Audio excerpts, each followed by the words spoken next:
Hey, it's Dusty back in Grand Theft Auto 3, and this time I'm doing all three emergency vehicle missions, starting with Firefighter. So the fire truck rather, as you can see, is located north of Portland in Harwood, next to the gas station and the automotive store. So the general premise of Firefighter is when you activate it, you'll be sent to different locations throughout the city to put out cars that are on fire. It'll tell you what general region of the city that you're in the car is located at. You'll have a little marker on your map. You'll drive to it. You'll use the left mouse button to fire water out of your invisible nozzle on the top of your fire truck. And as you can see, when you put out the fire, you get a monetary reward, and you move on to the next one. The time limit, unlike with Vigilante and Paramedic, does not reset from level to level because there are no levels in Firefighter. So you constantly are accruing time, and that makes Firefighter even easier than it already is. This is, in my opinion, the easiest of the three emergency vehicle missions because of its very low-stress nature. In order to get 100% in Grand Theft Auto 3, you have to put out 20 fires in all three islands. So what I'll be doing now is getting 20 fires in a row in Portland. And yeah, like I said, I will be doing them in a row. I'll do it all in one truck, in one life, in one sitting. One, because I would like the challenge of doing so, and two, because it gives you the largest monetary value. If you haven't already noticed, how Firefighter works is you will receive $250 multiplied by the number of consecutive fires you have put out. So the first fire will be $250, the second will be $500, the third will be $750, the fourth will be $1,000, and so on and so on. And that all adds up to, if you do 20 fires, I think it's $52,500 if you do 20 fires in one go. So that's what I'm doing. And that's really kind of it for Firefighter. It's super simple. Unlike something like Paramedic, you do not have to do 20 consecutive fires like I am. You can do one, turn it off, come back, do one more, turn it off, come back. In fact, the actual any percent speed run strategy for completing Firefighter on the PC version is to use replay manipulation, I think. And it's just constantly starting and stopping Firefighter, and each time you start and stop, you are automatically completing the fire. Or I could be a little off on it. I've never speedran this game. I've just watched some here and there. So that's how Firefighter works, and that was a Mr. Whoopi I just passed. It's really frustrating because I spent a good hour and a half knocking out all three of these emergency vehicle missions. And the number of Mr. Whoopies, flatbeds, trash masters, all the rare vehicle spawns that I passed. And normally, if I was playing relatively casually, I would just cancel whatever it was I was doing, unless it was Paramedic and I was really far into it, and just go and get that rare vehicle and take it to the import-export in Portland docks. But because I'm wanting to do all of this in one go, I just kind of had to bite the bullet, and you'll see there's another Mr. Whoopi I just passed. Lovely. Pass a lot of Mr. Whoopies, and it's so sad because I haven't done any import-export yet on the save file, which I will be doing pretty soon. There's another Mr. Whoopi. I think I put out 3 Mr. Whoopies on fire, which this is one of the easiest ways to get one to spawn, by the way. If you're trying to get a Mr. Whoopi to spawn, just do Firefighter.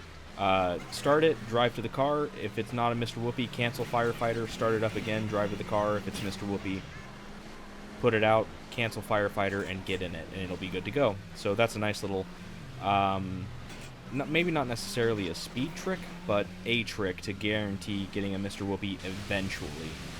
I think the same can also be said for a Ballista, because the Ballista normally only spawns in Portland. I'm sorry, no, rather in Staunton Island and Shoreside Vale, and it's one of the cars required for Portland's import-export.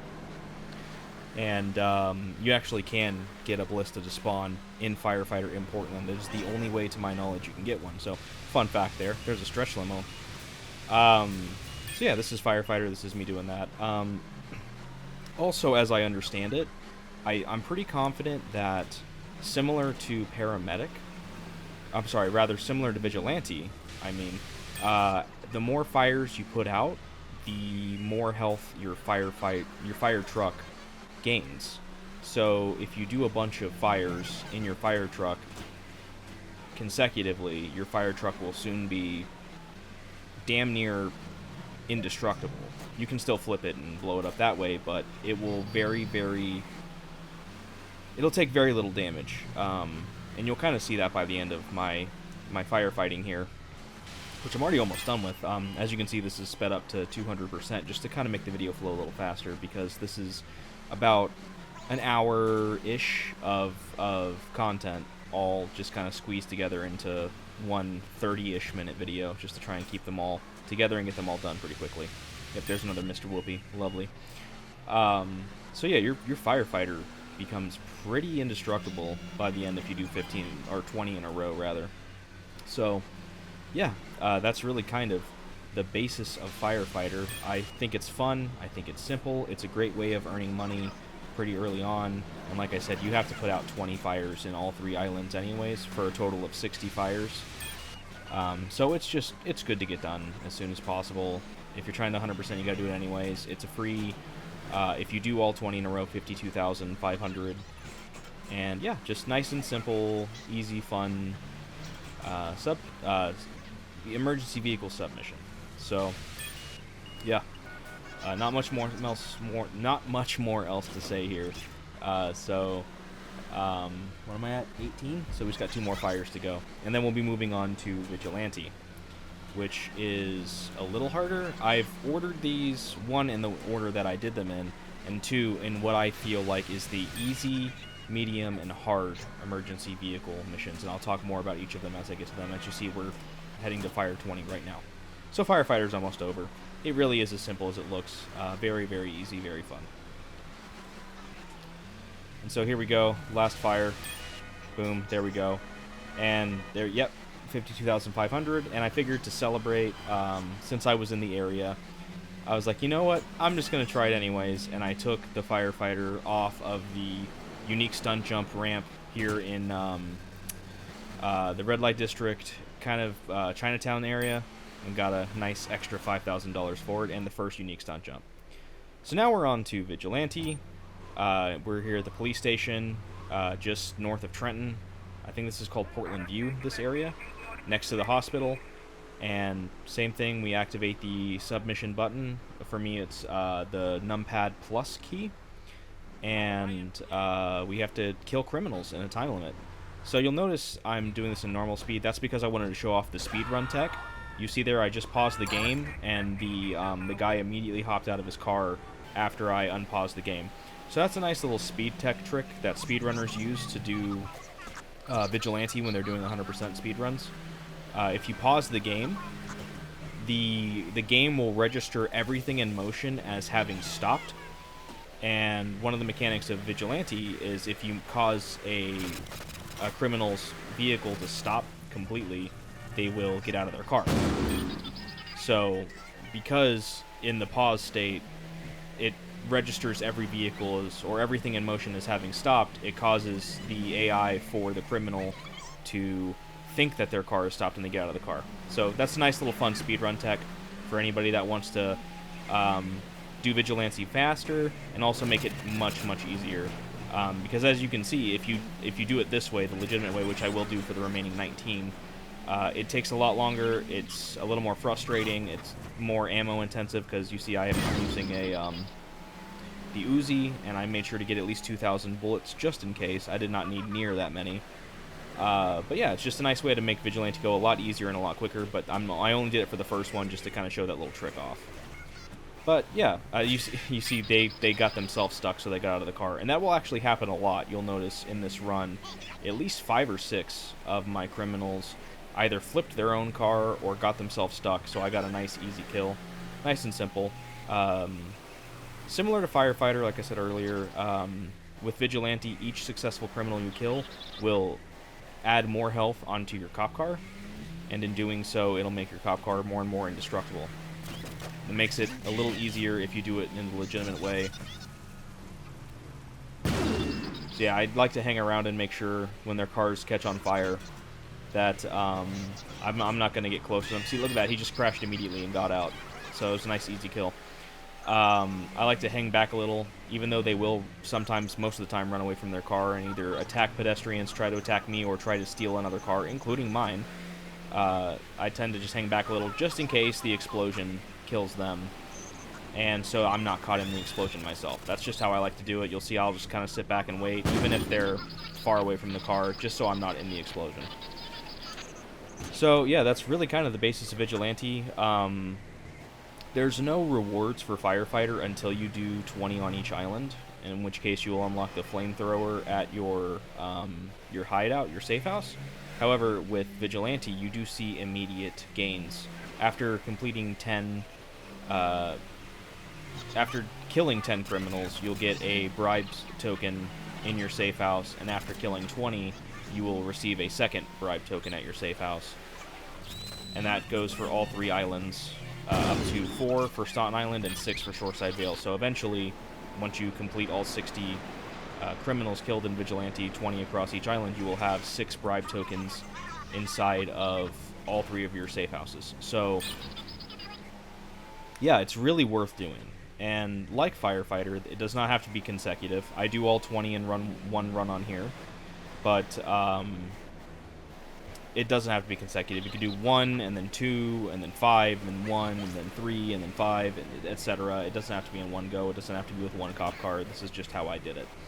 So, relatively low stress. This guy, I was really waiting for him to stop himself, and there we go. It took a minute, and there was my 10th one, so you can see it says bribe token's been delivered to the safe house. I have it going pretty quick, but I will slow it down for the 20th one. Moving very quickly through these because I have them sped up, and they are only like 5 to 6 minute long clips here, so moving very quickly. But yeah, Vigilante, another relatively easy submission. Like I said, I'm doing it the legitimate way, so it's taking a little longer, it's a little more challenging, but if you're playing the PC version, specifically the original Steam version, I don't think this works in the definitive edition. Pause your game, and they will immediately get out of their cars. It's a nice little speedrun tech that you can use. A little developer oversight with the AI programming on the PC version of the game. But yeah, that's really kind of it for it. It's moving along really quickly, as you can see. Even this is only double speed, so you can see how quickly this is even going, just in a casual, legitimate way. It's really not bad. So yeah, doing this, it's really allowed me to just really kind of marvel at how good these mods are that I have. I know I mentioned in the previous video, doing the first bit of the Portland cleanup, the mod package was called GTA, what was it called? GTA 3 Improved Classic. So what I'm going to do this time, and this will probably be once I start Paramedic, since I'll have more time to talk about things that aren't specifically the submission, I'll go through every single mod that is included in the Improved Classic mod package and the authors of those mods, because they weren't all done. Which that was a beautiful pit maneuver by my part, if I say so myself. Just kind of humble brag that a little bit. Because the mod package contains a bunch of different mods that weren't all created by the person who compiled it. They were all made by a bunch of different people. So I want to give extra credit to the people that made each individual mod.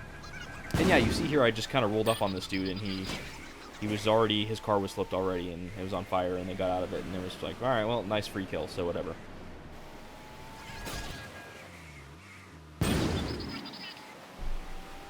So yeah, almost done with this. 2 more kills to go. Ugh, it's bad driving on my part.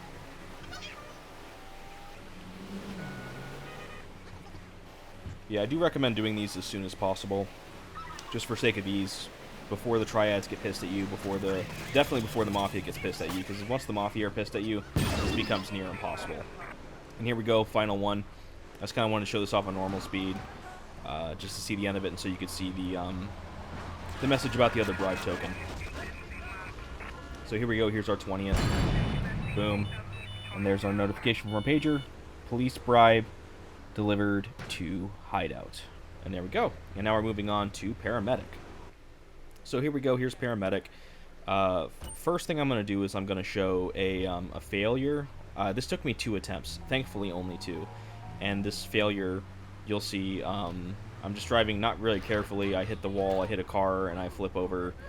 And it's just very unfortunate. It kind of just goes to show that anything can happen at any time, and it's more important to be careful than anything else.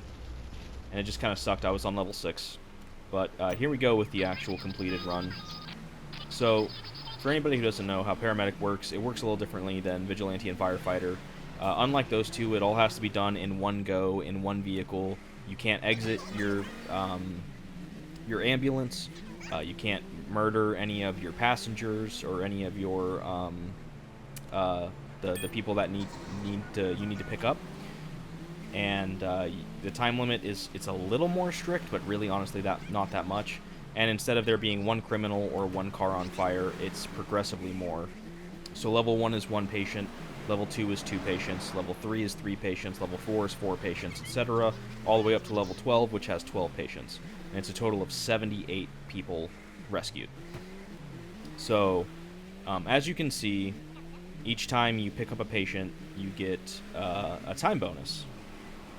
And each time you deliver them back to the hospital, you get an additional time bonus. Or actually, rather, in the first 3 rounds, you don't get an additional time bonus for bringing them back because you only take 1 trip to the hospital.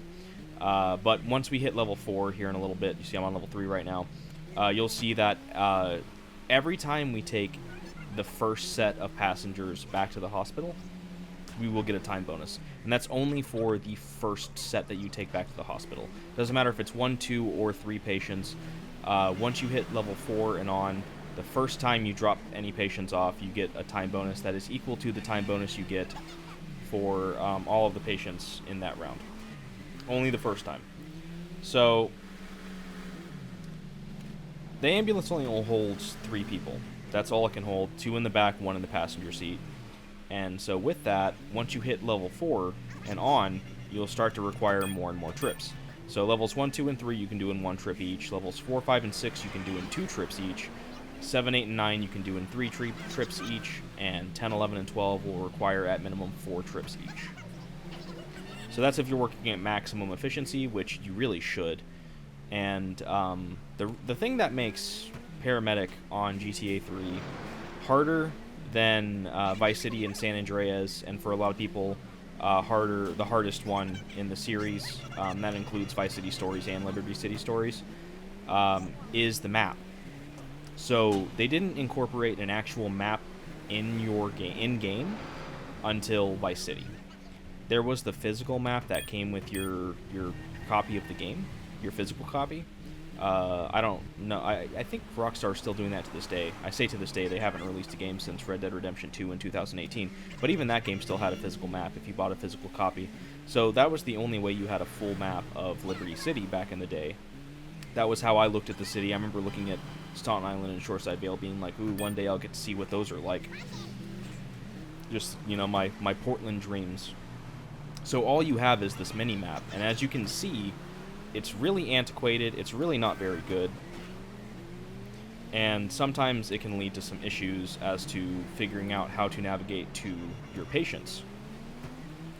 Portland is the easiest to do this in, and that's why I'm doing it in Portland. Staten Island, it's not too bad, but it is a little harder because regardless of when you do it in Staten Island, you will have the Colombians in Fort Staunton constantly shooting at you, and that can cause a lot of issues with your ambulance. And in Shoreside Vale, it's just an absolute nightmare because on top of having... I paused the game here for a second, but on top of having the Colombians still shooting at you in certain sections around like Wichita Gardens and the Cochrane Dam, it's also just a very, very poorly designed section of the map, and it's just not worth doing. So it's best to do it in Portland at the start of the game before the Triads and the Mafia are onto you, because if you wait until afterwards, then it basically becomes completely impossible because the Mafia will have shotguns and they will blow you up instantaneously. So do paramedic in Portland as soon as possible. I'm doing it. This save file is only completed the opening mission, Luigi's Girl, and so it's really the first time you get access to the open world as it stands. Which I got to say, by the way, these mods just do a great job with the rain. I love the way that the rain looks in this modded version.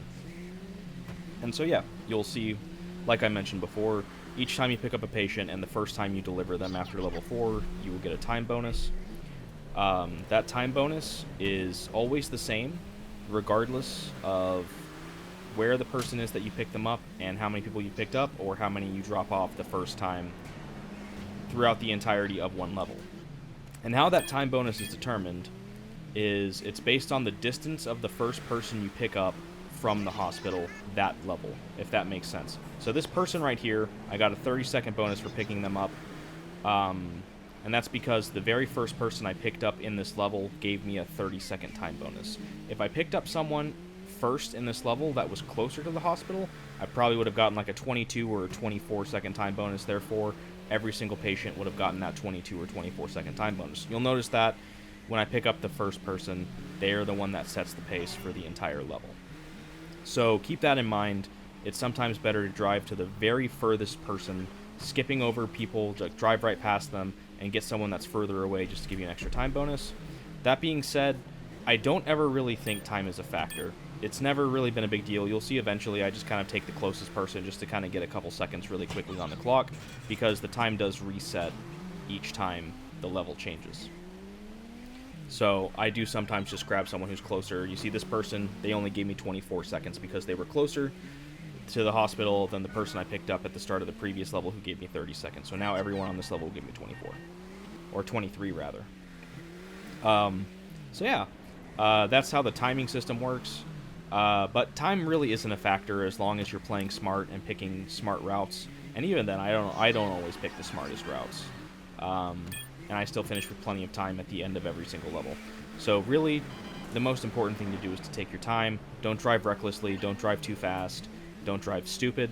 Just make sure you're picking smart routes. You're trying as best as you can to pick people up in clumps in certain sections of the map. Like try to combine St. Mark's with Harwood, or Hepburn Heights, or Red Light District with Hepburn Heights and Harwood, Chinatown with Trenton, or Atlantic Keys. You know, just the different regions of the map. Try to pick up people that seem to focus on those different sections of the map, and you should be fine. It won't always work that way because sometimes just the way the randomness of this, it won't really allow it. Like there'll be one, if I haven't already done it, there'll be one where I have to drive back down to Trenton and then up to St. Mark's in order to get another person, just because that was just the luck of the draw. But also you might notice that I'm pretty cavalier with my driving as soon as I'm picking someone up. So the second they touch your ambulance, you're good to go. You don't have to wait for them to get in completely and stop moving. As soon as they grab the door or start to hop in, they are glued to your ambulance. You are good to go. So that's why you will notice me start to drive off the second they touch the ambulance.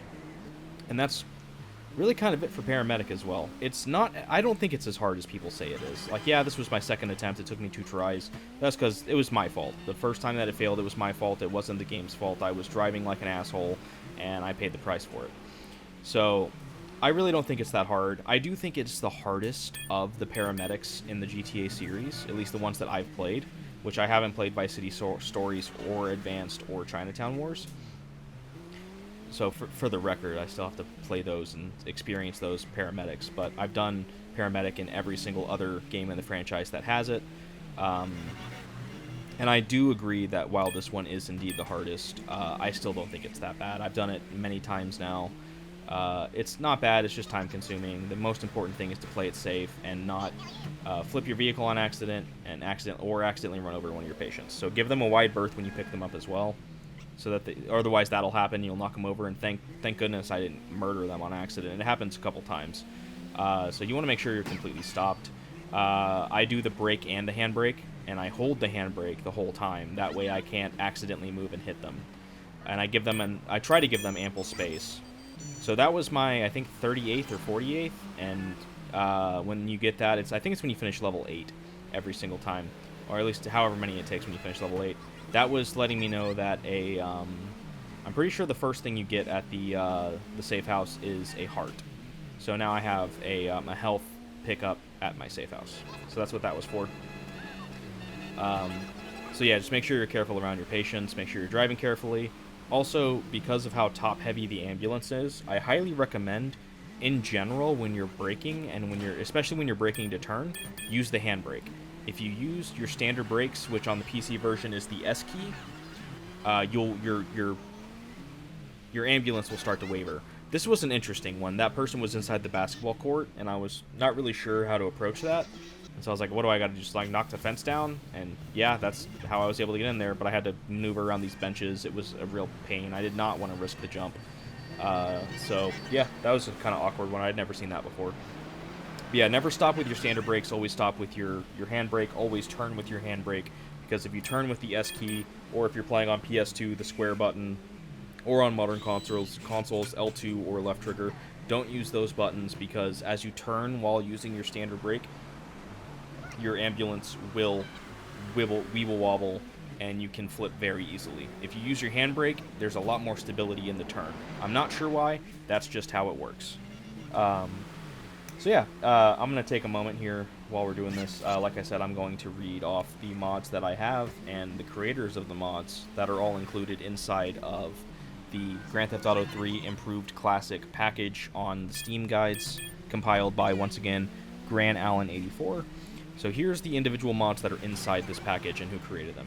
So the first one is Liberty City, the Leftovers Fix, which was created by Igor Bogdanov and other various modders.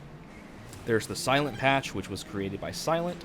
The Grand Theft Auto 3 Widescreen Fix, which was created by 13AG. Sky GFX, created by The Hero. Project 2DFX, created by 13AG. Sharp Trails, created by The Hero. HQ Radar, created by Yojo2. Framerate Vigilante, created by Junior DJJR. Fixed Helicopter and Airplane Collision, created by Firehead. PS2 Animations, created by Kewun, I think is how you say it. It's Kewun. G Input or Ginput, I'm not sure which one it is, created by Silent. Skin Filter, created by Serganor. I hope I said that right. Sergeanur. Classic Axis, created by AG. Run DLL32 Fix, created by Swarup. No DEP, created by Fabio. Mouse Wheel Radio Changer, created by 13AG. VB Deck, that's VBDEC, created by Silent, Serganer, Ash, and Jessica Natalia. Fixed Xbox Vehicles, created by Mr. Finger. LCS Vehicle Camera, created by Erorcun, I think is how you say it. It's ERORCUN. And Xbox Version HD, created by RIM. Those are the mods that are in the package that I mentioned in the previous episode. There are all the mods that my version of the game is running. And there are more you could probably get on your own. I only did this one compiled package because I thought it was enough, and I'm totally happy with it. One of the biggest things, the high quality radar mod, that I just really love, that it fixed, that I really hate. Also, that's another thing to look out for, by the way, is make sure that your pedestrians, your patients, aren't set up to be accidentally hit by traffic. That's why I'm not using the siren, by the way, because turning on the siren can cause other drivers to act erratically, and they can actually hit your patients, like what just happened to mine, but it's more likely if you're using the siren, so don't use your sirens either. The high quality radar mod, it makes the dots on the radar much larger, more comparable to the PS2 version of the game as opposed to the base Steam version, which they're itty bitty. I'm sure if you watched any of the previous videos in this series from before any objective, you'll see like the square dots were really tiny on the radar, and now they are up to the size that they were in the original PS2 version. Which is much, much better. That was one of my biggest pet peeves with the PC version. Also, the vehicles are so ugly. They're the shader on them, or the textures on them, whatever it is, they're super dark and muted colors. And while this isn't one of the other fixes that I was aware of with the vehicle colors, I do think that this is a better one, because instead of just making them look like the PS2 versions, it's like they're improved upon from the PS2 versions. It's almost like dare I say, a definitive edition of Grand Theft Auto 3. So, yeah, these are the mods I'm using. I love them. I think this game looks gorgeous with them. At least gorgeous for a PS2 game. So, I really like it. I really like what they did with it. I think this is a great compilation of mods. And, yeah, so credit to all of those creators for the fantastic work that they did. Check them out. Check out their mods, check out their pages, check out their websites where applicable. Really cool stuff. So thank you to all the modders for the great work that you do, especially for the series. So here was a really interesting one. I think I'm on level 11 at this point, and you see my time is really ticking down very quickly, and this dude is in this alleyway. I don't know if I've ever seen this before, and I'm trying to get close enough to get him to like actually get into the vehicle. And he's just not doing it, and I'm just watching my time tick down, and I'm like, oh god, am I going to fail at level 11? But finally, there we go. They got in. I was just trying to be really careful, and thankfully this was the last trip for this level, so I didn't have to worry so much about time as soon as that person popped in, because I knew that I was going to have at least 50 seconds to get back to the hospital. Even from Hepburn Heights, that's more than enough time, especially with the route that I take. So I knew that as soon as that dude got in, I was good, but that was a really scary, like, 30 seconds or so where I thought I was about to fail because of a dude just on the bottom of the staircase, just not really wanting to cooperate. So here we go, level 12, final level of paramedic. As you can see, I'm taking it very carefully. Well, not completely, I say as I hit a car.